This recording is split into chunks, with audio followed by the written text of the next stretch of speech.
আসসালামু আলাইকুম ভিউয়ার্স, রিপন কৃষি চ্যানেলে আপনাদের স্বাগতম। আজ আপনাদেরকে দেখাবো গাপ্পি মাছের বাচ্চা কিভাবে অন্যান্য গাপ্পি থেকে রক্ষা করতে পারি। কারণ গাপ্পি মাছ বাচ্চা দেওয়ার সাথে সাথেই অন্যান্য গাপ্পি খেয়ে ফেলে। এর জন্য আমরা যে গাপ্পিটা বাচ্চা দিবে তাকে আমরা সরিয়ে রাখবো। কিভাবে এই গাপ্পির থেকে আমরা রক্ষা করতে পারি বাচ্চাগুলো সেটাই দেখাবো। দেখেন এইখানে অনেকগুলা গাপ্পি, এই গাপ্পিগুলা ছেলে গাপ্পি, তো মেয়ে গাপ্পির মধ্যে কয়েকটা আছে। তার মধ্যে দেখেন এই গাপ্পিটা একটু ফলো করেন, পেটটা একটু ফোলা, এইটা আজকের মধ্যেই বাচ্চা দিয়ে দিবে। তো আমরা এই গাপ্পিটাকে আলাদা করব।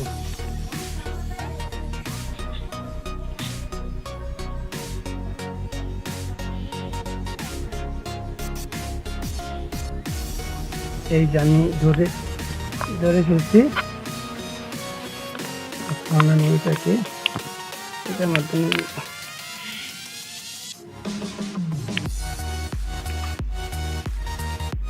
দেখেন খেয়াল করে পেটটা একটু ফোলা, এইখানে দেখাচ্ছি। দেখেন আজকে বাচ্চা দিয়ে দিবে।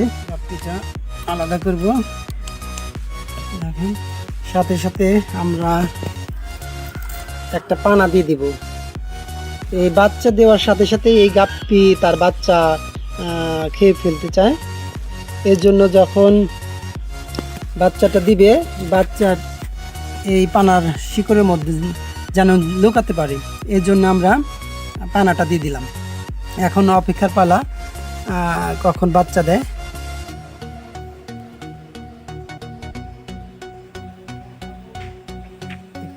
হ্যালো ভিউয়ার্স, দেখেন 4 ঘন্টা পরেই গাপ্পি বাচ্চা দিছে। এই বাচ্চাগুলা দেখা যাচ্ছে।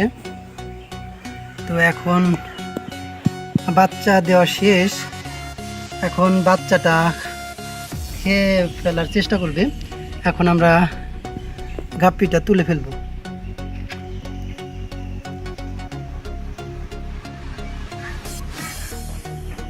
দেখেন অনেকগুলা বাচ্চা।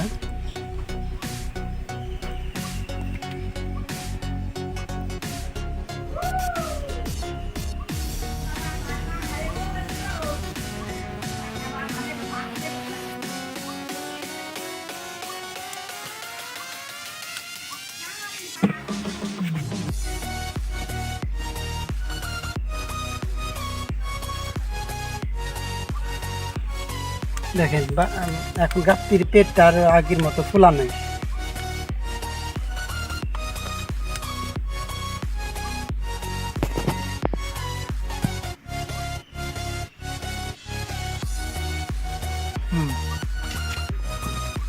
বেশ সুন্দর সুন্দর বাচ্চা হয়েছে। আর এভাবেই আমরা অন্যান্য গাপ্পির হাত থেকে গাপ্পির বাচ্চাটা রক্ষা করতে পারবো।